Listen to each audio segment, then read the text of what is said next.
Ladies and gentlemen, welcome to Carthon's Corner. I am your humble host, Rand Carthon. You could have been anywhere in the world, but you're here with me, and I appreciate that.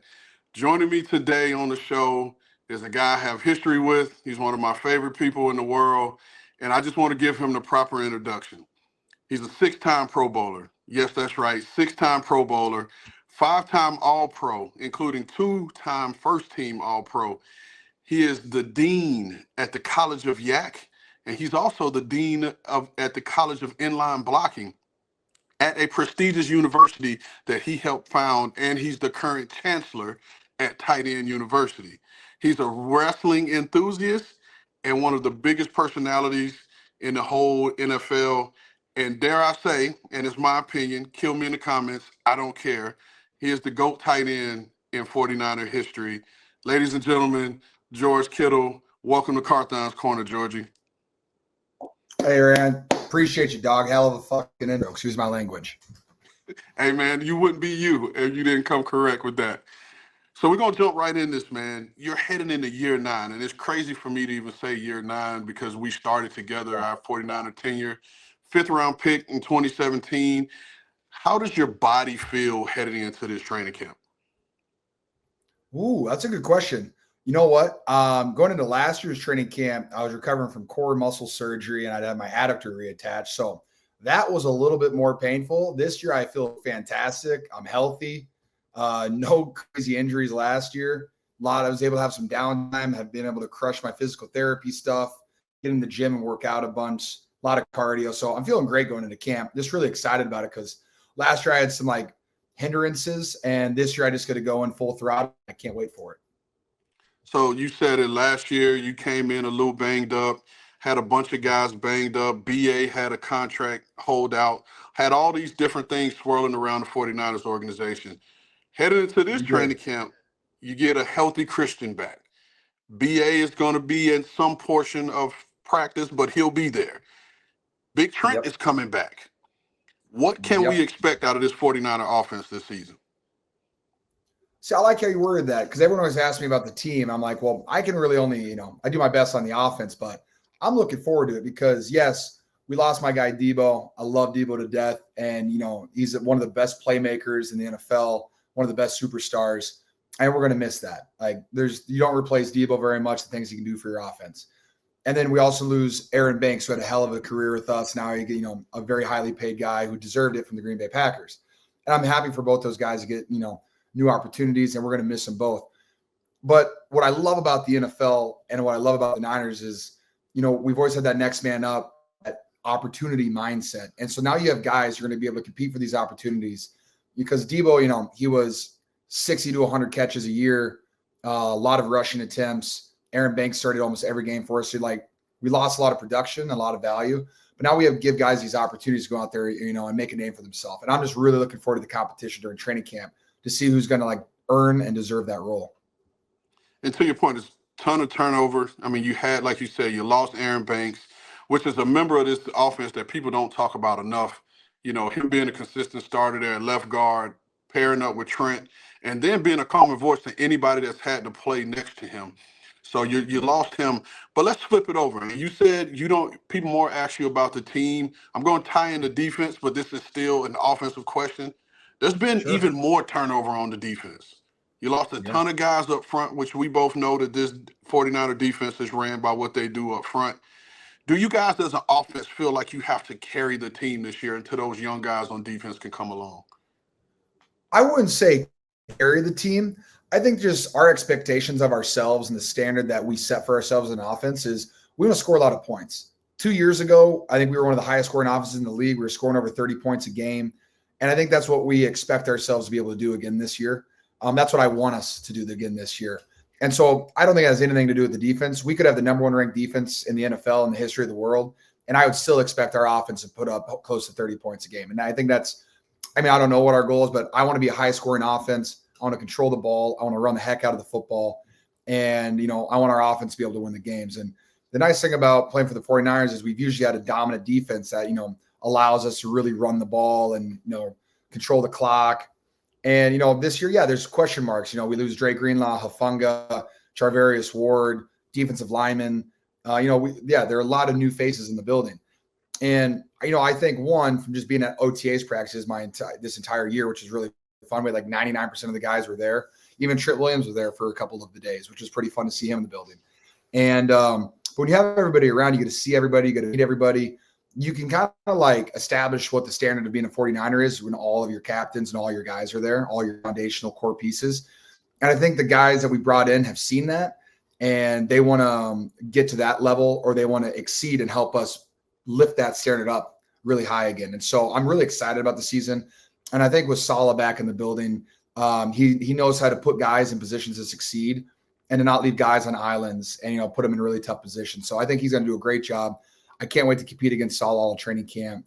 But, overall, I think all I'm worried about is not really worried about it. All I'm expecting is our offense to click, figure out this training camp, and then hit the ground running. Man, we talked about it a little bit off air. Those battles between Saleh and Kyle are going to be fun, man. I can't wait to get out to camp and see some of that live and in person.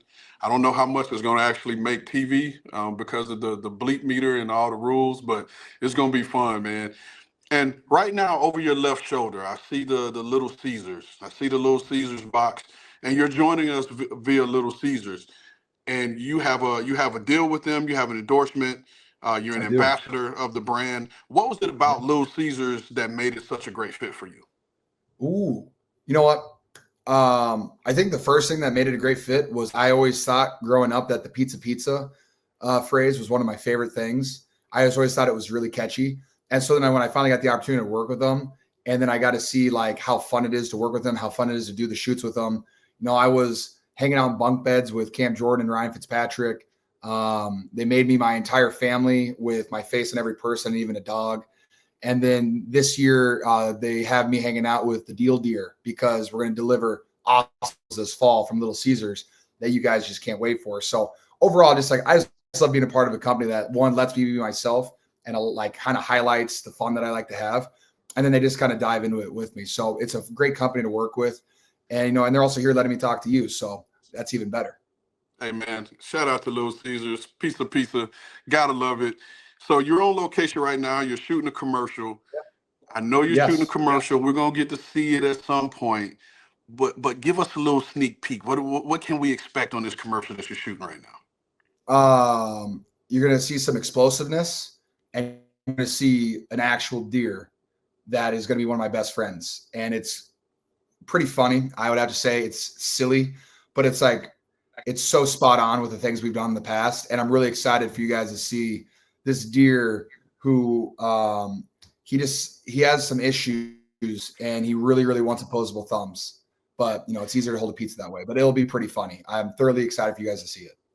So I'm expecting this to be an on-brand commercial right now from the way you described it.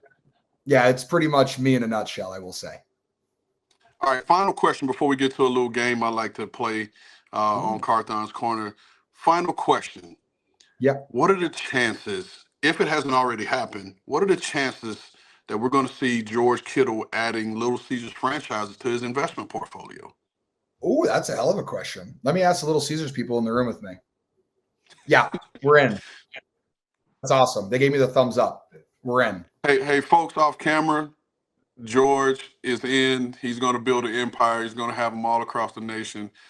Give him the deal. Let's make it happen. All right, George. So here on Carthon's Corner, we like to play a little game on the clock. Kind of a little word play as if you're making picks or whatever. We're going to ask you 5 kind of rapid fire questions. If you want to go a little bit longer in your answer, you can. But I'm going to give you things to choose from, and you got to make a choice. You ready to go? Yeah. All right, let's do it. NWO or DX? DX. Okay. Which teammate would you choose to be your tag team partner in a title match against the Wyatt Six? Trent Williams. No question asked. He could just do it by himself, and I could sit in the corner. This is probably the toughest question I've asked anybody on Carthon's Corner. You ready? Yeah, I'm here. Are you familiar with start, bench, cut? Yeah. Okay. I'm scared. Start, bench, cut. Dwight Clark, Brent Jones, George Kittle. Dang. I'm going to start Dwight. I'm going to bench Brent. I'll cut myself so I can just watch from the stands and be a fan like everybody else. It was a tough question, but I pretty much knew how you were going to answer that one. Great Yeah, answer. no, thank you. What is your most memorable block in your career? Ooh, my most memorable block. Um, let's see. I think, yeah, two came to mind immediately. One was I had a one-on-one pass pro rep against Cam Jordan in 2019. We were running a play action away from it. And I think Jimmy hit Emmanuel Sanders on some pass, but it was like literally as a 7-step drop, and I was completely one-on-one versus Cam Jordan. And it was one of the nicest sets I've ever had in my life. So that one is one that I remember. And then anytime that you can pancake a defensive end is one of my favorite things. I know I got Hutchinson last year or 2 years ago in the playoffs, but then like another one of my favorite ones ever. We played in Cincinnati in 2019, and I think I had 5 pancakes on 5 different DBs, and that was one of the most uplifting games I've ever had to. Because like John Embry always told me, like, hey man, my old tight ends coach would always say, a DB will attack you in the knees. He'll hit you when you're not looking. So when you get the opportunity to put your hands on somebody, you make them remember it, and then you make them flinch the next time you hit them. And I just always thought about that. And so the games that you can get your hands on the DBs are pretty fun for me too. Hey, man, shout out to Imbo, man. One of my favorites, one of the best tight end coaches I've been around. Shout out to Imbo. Oh yeah, I can he's the tell man. you real quick, sidebar, my favorite one was the block versus Atlanta against Rico Allen. Sorry, Rico, if you're watching, I don't mean to call you out, but where you pancaked him and you laughed the whole time as you That was pancaked him, fun. that was classic. So that was one of my favorites. And then the final question, and you're off the clock, your most memorable catch in your career. Ooh. I mean, I think probably what most Niners fans remember is 2019 versus Saints, the 4th down where I ran out, But I'd say like that was a choice shot I broke out on, so it wasn't that really difficult of a catch.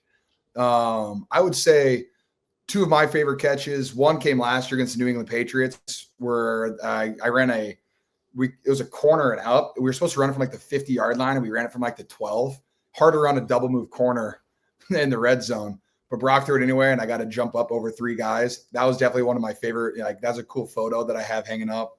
That one, or we played Cincinnati in 2021, and it was like 3rd and 10, 3rd and 8, something like that. And I ran a corner route, and Jimmy G just put it up, and I got a nice jumping, diving catch that set us up for the win. So that was always a memorable one too. And for me, I'll add to that my favorite one, and I'm trying to see if I'm remembering this correctly, was Thursday Night Football against the Raiders. You ran the one over the middle, caught it on your Yeah. back hip, one hand, split 2 to the crib, out of there. That was probably my favorite one that I I had my remember. eyes closed for that one. I'll tell you that. See, that makes it even more I memorable. thought I was going to get hit so hard, and they just missed me. It was hilarious. Georgia, you are officially off the clock, man. I know you only have, 1 week left? Enjoy this time. Please give Claire my best. Enjoy the time. Little Caesars, folks, off camera, you heard it. Georgie's all in. He wants a couple franchises. We're trying to build this thing, man. So again, shout out to Little Caesars. Thanks for setting this up. We appreciate you. This is Carthon's Corner. I'm Rand Carthon. That is the great, great, great George Kittle. We appreciate you tuning in. Thanks, you guys. Thanks, Rand. I appreciate it, man. I like it. Carthon Corner. Sick.